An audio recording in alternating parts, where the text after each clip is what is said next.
esports fans, I'm your PUBG Esports guide, Annie, and I'm here with Paper Thin.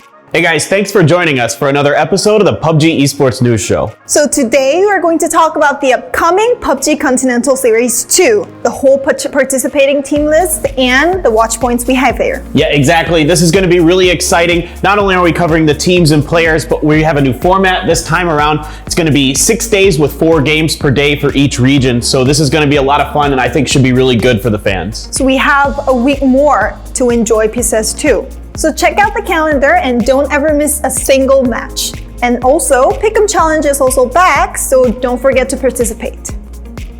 First, let's start with Asia. Here, we can find 11 new teams compared to PCS 1. It's going to be a whole new competition here. We do have 4 teams which participated in all PCS events, like 4 Angry Men, Infantry, Tiamba, and OGN Intus, but they will have to have a new strategy because they have to compete with whole new teams. Yeah, exactly. While some of these teams are going to be familiar to PUBG Esports fans, a lot of them did not participate in PCS 1. So things are really getting jumbled, and especially I think a lot of the drop locations are going to be contested in the Asia event. So I'm really excited to see how that plays out. I'm really interested in the landmark fight on School and Apartment Zone and Pochinki. How do you think about that? Yeah, exactly. There's two, I think probably the 2 most interesting battles that are going to be taking place on Erangel is going to be between 4AM and Ghibli for the School and Apartments. Now, historically, Ghibli has taken control of that location from 4AM, so we'll see if that continues. The other one is going to be SMG and OGN Entis over Pochinki. Now, Entis tries to fight over Pochinki. It doesn't really seem to go well for them. So in recent history, it seems like they've been more willing to move away from that location.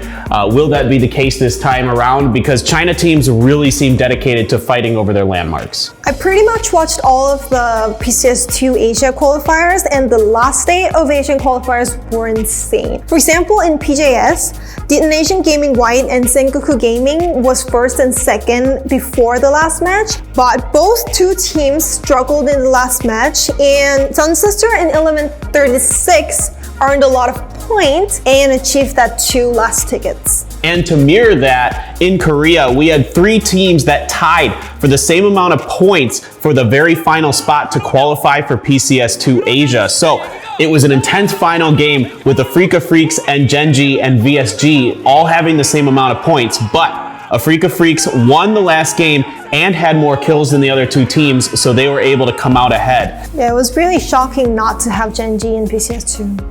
The other team I would like to highlight from Korea is T1. Now they have picked up Starlord, the veteran from VSG, who has moved over to be the in-game leader for T1, and he led them to a victory in PCS2 Korea.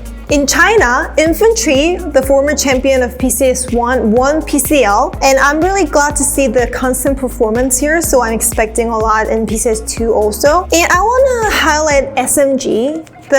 This team is consisted of players who have been playing in global events in 2019, so I think these players are really capable of playing in global events. Also, Met98 from this team represented the Team China in PNC 2019. One more interesting thing here is that 4AM barely made it to the PCS2 by 1 point. It's always amazing to see that 4AM eventually make it to the global events no matter how. Yeah, they're really crazy. I really would like to also highlight the 2 teams that qualified from Chinese Taipei. This is going to be their first time in a big global event in a while for some of them. Gex Ace, of course, looking to try to match their sister team's success. And Team Sadies is a team full of very young, talented players who are finally old enough to get their shot at playing in one of these global events.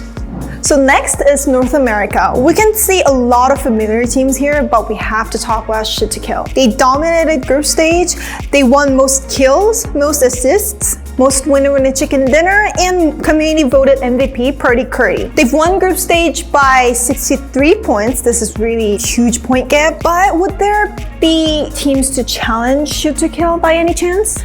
Yeah, definitely. I think there are a lot of teams who can challenge Shoot to Kill here. I'm going to focus on 3. The first being Oath, a young team, a team full of really mechanically gifted players, of course, winning the PCS Charity Showdown. So these guys always going to be in it, I think. So the second team I'm looking at is Radiance, a team full of veterans who've been playing for quite some time. 3 of their players actually participating in PGC 2019. Los, Waldo, these guys are really good. McCoy, I mean, what an incredible team to have. And then finally, I'm gonna look at Sonics. They do support the superior pizza, being pineapple on pizza, so you gotta give them some love.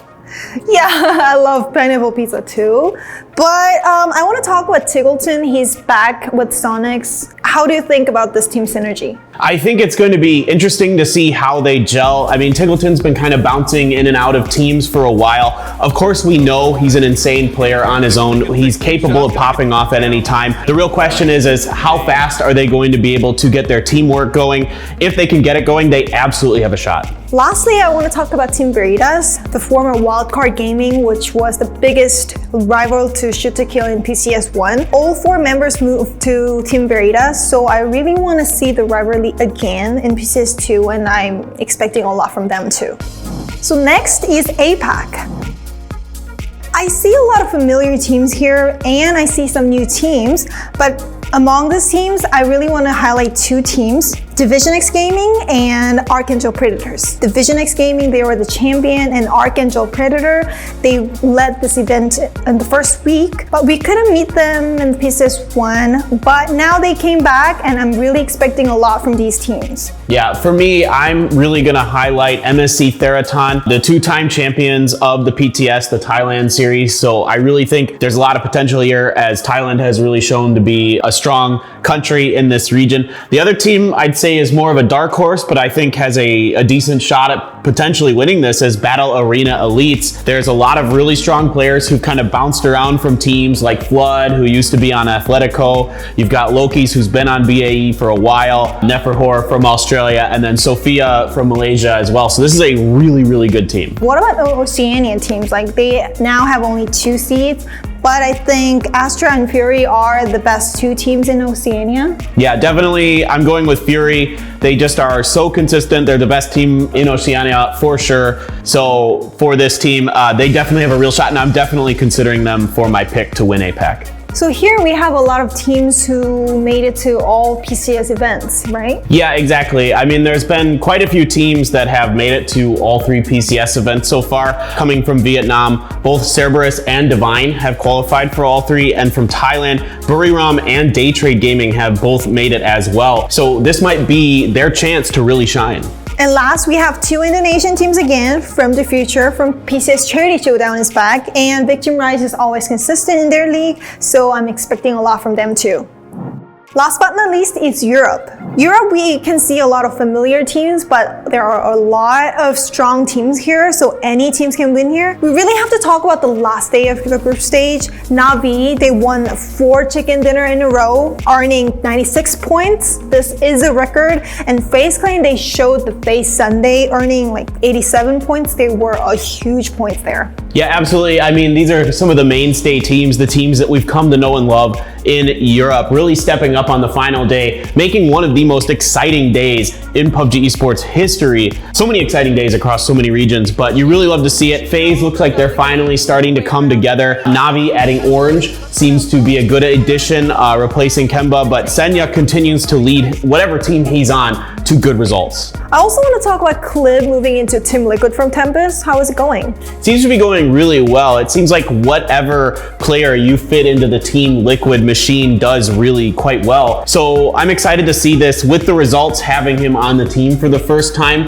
being this good. Maybe this is finally the roster that can take them to the heights where they can win a championship. So I'm really excited about that. Another player that I'm interested to see how he does is Kemba, moving off of Na'Vi over to Winstreak. They looked pretty darn good, to be honest, for their first time together as well. So they're definitely a team you got to keep in mind. I mean, there's so many good teams in Europe. I know, Northern Lights, they've been performing so well constantly throughout all PCS events, and TSM, they've kind of struggled in PCS2 group stage, but they were the champion of PCS1 Europe. So I can't wait to find out which team will be the champion of PCS2 Europe out of these marvelous teams.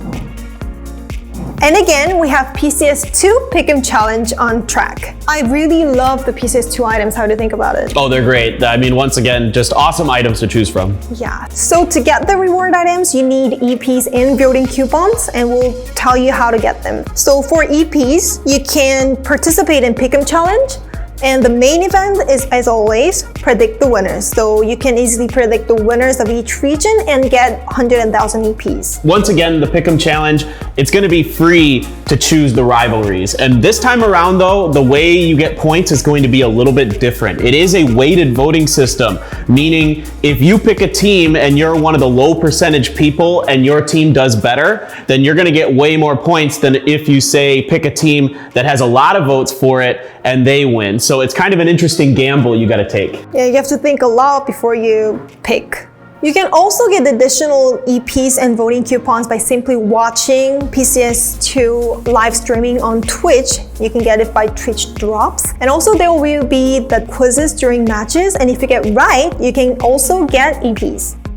Right, and also the same thing's gonna happen like in PCS1. There's gonna be codes that come up on the screen. There's only a limited number of people who can get them, so you gotta be ready to enter them into your PUBG client as soon as possible. And console players, don't worry, we got you guys. Details of how you can participate are coming up soon too. So don't forget to participate in Pick'em Challenge and get exclusive PCS2 items. And here's our pick.